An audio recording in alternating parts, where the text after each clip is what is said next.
அல்லாஹ்வை மறந்தார்கள், வழி தவறினார்கள். அல்லாஹ் நூஹ் அலைஹிஸ்ஸலாம் அவர்களை அனுப்பி கூறினார், உன் மக்களை எச்சரியுங்கள், கடுமையான வேதனை வருவதற்கு முன்.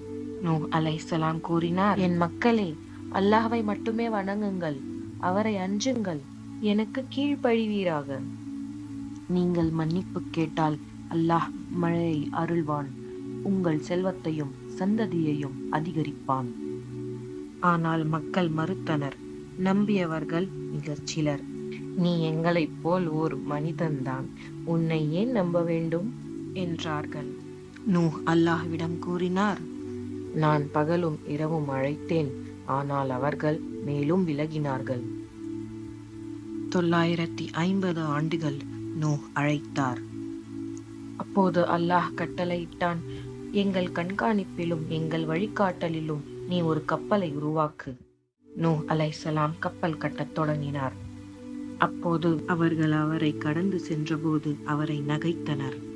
பாலைவனத்தில் கப்பலா? அந்த நாள் வந்தது. வானத்தின் கதவுகள் திறக்கப்பட்டன, பூமியிலிருந்து நீர் பீரிட்டது. அல்லாஹ் கூறினான், ஒவ்வொரு உயிரினத்திலிருந்தும் ஒரு ஜோடியை கப்பலில் ஏற்று, உன் குடும்பத்தையும் நம்பியவர்களையும். நூஹ் அலைஹிஸ்ஸலாம் அனைத்து உயிரினங்களையும் மக்களையும் கப்பலில் ஏற்றினார்கள். ஒவ்வொரு உயிரினத்திலிருந்தும் ஒரு ஜோடியை அவர் ஏற்றினார்.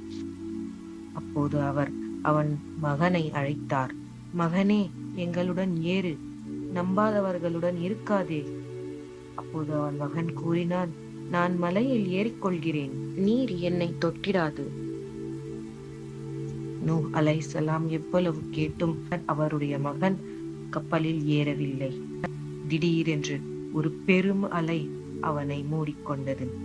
அப்போது நாங்கள் அவனையும் அவனுடன் கப்பலில் இருந்தவர்களையும் முழுமையாக காப்பாற்றினோம் என்று அல்லாஹ் குர்ஆனில் கூறுகிறான். நாங்கள் அவனையும் கப்பலில் இருந்தவர்களையும் காப்பாற்றினோம், அதை உலக மக்களுக்கு ஒரு அடையாளமாக ஆக்கினோம். பின்னர் அல்லாஹ் கூறினான், பூமியே, உன் நீரை விழுங்கிக் கொள், வானமே நிறுத்து. நீர் வடிந்தது, கப்பல் நிலை பெற்றது. இது மனித வரலாற்றின் மிக பெரிய எச்சரிக்கை. 950 ஆண்டுகள் ஒரு நபி அழைத்தார், ஒரு சமூகம் மறுத்தது. அந்த மறுப்பின் முடிவு பெருவெள்ளம். இதுவே நூஹ் அலைஹிஸ்ஸலாம் அவர்களின் குர்ஆனில் கூறப்பட்ட உண்மை சம்பவம்.